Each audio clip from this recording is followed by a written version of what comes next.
ABP news, सर्वसामान्य जनतेचं खुलं व्यास। सर, प्रफुल्ल लोढा जे गिरीश महाजनांच्या निकटवर्ती होते त्यांच्यावरती आता गुन्हा दाखल झालेला आहे पॉस्को अंतर्गत आणि काही हनी ट्रॅप संदर्भात काही गुन्हा दाखल झालेला आहे। नेमकं काय प्रकरण आहे, काय सांगाल? प्रफुल्ल लोढा हा एक सामान्य कार्यकर्ता होता एक 7-8 वर्षापूर्वी, म्हणजे आर्थिकदृष्ट्या अत्यंत कमजोर वर्गातला। नंतर त्याचे राजकारण्यांचे संबंध आले, गिरीश महाजनांचे संबंध आले, त्या माध्यमातून तो बऱ्यापैकी आता 50-60 कोटी रुपयाचा मालक आहे असं म्हटलं जातं। त्या माध्यमातून एक मधल्या कालखंडामध्ये गिरीश महाजनांशी त्याचं सख्य होतं। त्या कालखंडात बरेच दिवस ते एकत्र राहिले, बरेच दिवस त्यांनी काम केलं। नंतरच्या कालखंडामध्ये काय माहिती नाही, ते गिरीश महाजन आणि प्रफुल्ल लोढा यांचा दुरावा निर्माण झाल्यानंतर प्रफुल्ल लोढा गिरीश महाजनांना अत्यंत खालच्या शब्दामध्ये, अश्लील शब्दामध्ये शिवीगाळ करायला लागला। त्याचे व्हिडिओ पण आहे, त्याचं रेकॉर्डिंग पण आहे। इतकं त्यांची टोकाची भूमिका एकमेकांविषयीची झालेली होती। आणि अशा स्वरूपात त्याचं म्हणणं असं आहे प्रफुल्ल लोढाचं की मी पोलीस स्टेशनलाही तक्रार दाखल केलेली, त्यावेळेस मला धमकी दिली जाते वगैरे। आणि त्याने आपल्या व्हिडिओ रेकॉर्डिंगमध्ये असं म्हटलेलं आहे, माझ्याकडे जो व्हिडिओ रेकॉर्डिंग आहे तो तुम्हाला देतो। तो म्हणतो की मला ब्लॅकमेल करू नका, मला जर केलं तर म्हणे मी पोलीस स्टेशनला गुन्हा दाखल केलेले, आपला तक्रार दाखल केलेलीच आहे, एक बटन दाबलं तर सारं उघडकीस येईल। आणि त्याबरोबर तुम्ही ट्रायडन हॉटेलला माझे किती 3 महिने माझे पाय चाटत होते, पाय धरत होते, हे मी सगळ्या जगाला सांगेल की याने ट्रायडन हॉटेलला काय काय केलं, ती क्लिप मी तुम्हाला देतो। आता यामधून मधल्या कालखंडात इतका दुरावा झाल्यानंतर अलीकडच्या कालखंडामध्ये प्रफुल्ल लोढाला या ठिकाणी भारतीय जनता पार्टीमध्ये प्रवेश दिला गेला, ते माननीय मुख्यमंत्र्यांच्या उपस्थितीत। त्या ठिकाणी ते फोटो पण आहे, त्याच ठिकाणी गिरीश महाजन पेढा भरवतानाचे फोटो आहे। याबरोबर अशा वेळेस असं काय चमत्कार घडला की त्या इतक्या टोकाची भूमिका शिवाय देत होता। तो म्हणे तुमचं सगळं काढेल, एक बटन दाबलं सगळ्या देशाला समजेल तुम्ही कसे आहात वगैरे वगैरे, जे त्याचं रेकॉर्डिंगमध्ये आहे ते। आणि असं असताना सुद्धा असं एकाएकी काय चमत्कार घडला की ते एकत्र आल्यानंतर मुख्यमंत्र्यांच्या हस्ते त्याचा प्रवेशही झाला। तो तर संशोधनाचा विषय आहे, पण गेल्या 7-8-10 वर्षामध्ये त्याच्याकडे प्रॉपर्टी 50-60 कोटीपर्यंतची गेली कशी आहे याची चौकशी करण्याची गरज आहे ना। कदाचित हा ब्लॅकमेल तर करत नव्हता, ब्लॅकमेलमधून तर पैसे मिळत नव्हते, अशा स्वरूपात संशय शंका घ्यायला जागा आहे। त्यामुळे आता त्याच्यावर अंधेरी इथे MIDCला आणि साकीनाका पोलीस स्टेशनला गुन्हे दाखल झालेले आहे, म्हणजे अंधेरी भागात गुन्हे दाखल झालेले आहेत। त्या गुन्ह्यांमध्ये एक गुन्हा जो आहे तो एका अल्पवयीन मुलीवर बलात्कार केल्याचा पॉस्कोच्या अंतर्गत गुन्हा आहे। आणखी अन्य फोटो काढले वगैरे, असलेले फोटो काढले वगैरे असा एक गुन्हा।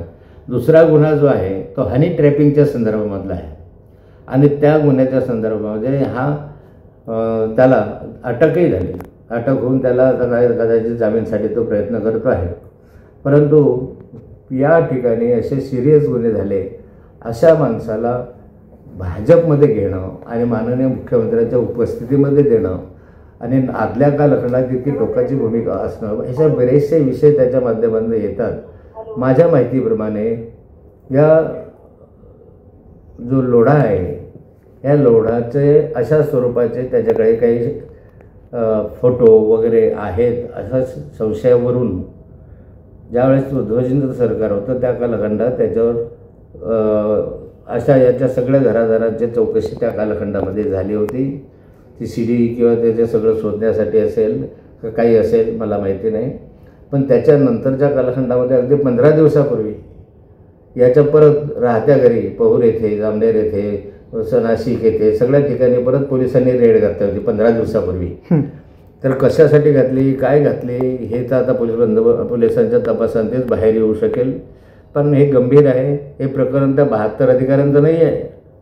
आणि ट्रॅपिंगचा विषय वेगळा आहे आणि याच्यामध्ये अधिकारी वगैरे नाही दिसत, याच्यामध्ये अनेक राजकीय व्यक्ती असण्याचा संशय आहे। सर, असं वाटतं का की ज्या अर्थी जे लोढा जे आहेत प्रफुल्ल लोढा ते कुठेतरी गिरीश महाजन यांना ब्लॅकमेल करत होते आणि ती तडजोड झाली. त्यानंतर त्यांचा भाजपमध्ये प्रवेश झाला आणि आता त्यांच्यावरती गुन्हा दाखल झालेला आहे. वाटतं संपूर्ण तपास पारदर्शकपणे होईल? तपास पारदर्शक होईल याविषयी आता माझ्या मनात शंका आहे. पण तरीही अशा प्रकरणामध्ये जे अश्लील प्रकरणं आहेत, ज्याच्या संदर्भात महिलांचे संबंध आहेत, अशा संदर्भामध्ये देवेंद्रजी फडणवीस नक्की त्याच्याबरोबर खोलात जाऊन चौकशी करतील असं एका बाजूला माझा विश्वास आहे. काय की महिलांचा विषय आहे, अश्लील विषय, अशा संदर्भात जेवढं खोलाल तेवढं याच्यामधून जास्तीत जास्त बाहेर निघू शकतं. म्हणून माझी विनंती आहे देवेंद्रजींना की याचा तपासासाठी SIT स्थापन करावी, त्या माध्यमातून खोलवर जावं आणि हे सगळे पुरावे, त्याचा प्रफुल्ल लोढाच्या आधीच बोलणं, संभाषण, त्याच्याकडे काय पुरावे आहेत ते बघणं.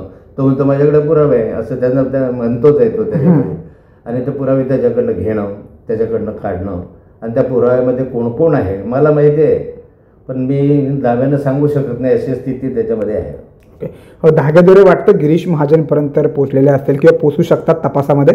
मी आज असं म्हणू शकत नाही, परंतु पोलिसांनी तपास करत असताना सर्व अँगलने तपास करावा अशी माझी रिक्वेस्ट आहे. महाराष्ट्राचे सर्वमान्य दैनिक समर्थ गावकरी, अहमदनगर, पुणे, नाशिक, जळगाव, धुळे, नंदुरबार, सोलापूर, कोल्हापूर, सांगली, सातारा, मुंबई, ठाणे, पालघर, रत्नागिरी, रायगड, सिंधुदुर्ग, नांदेड, उस्मानाबाद, बीड, औरंगाबाद, नागपूर, गडचिरोली, भंडारा, गोंदिया, अकोला, यवतमाळ, बुलढाणा येथून एकाच वेळी प्रसिद्ध होणारे एकमेव दैनिक, सर्वसामान्य जनतेचे खुले व्यासपीठ. संपादक आहेत विश्वासराव आरोटे. मोबाईल नंबर आहे 94 23 38 85 08. दुसरा मोबाईल नंबर 94 23 46 72 72. तिसरा मोबाईल नंबर 75 88 15 0001. वेबसाईट आहे sgavkari.com. मेल ID आहे AKLgavkari@gmail.com.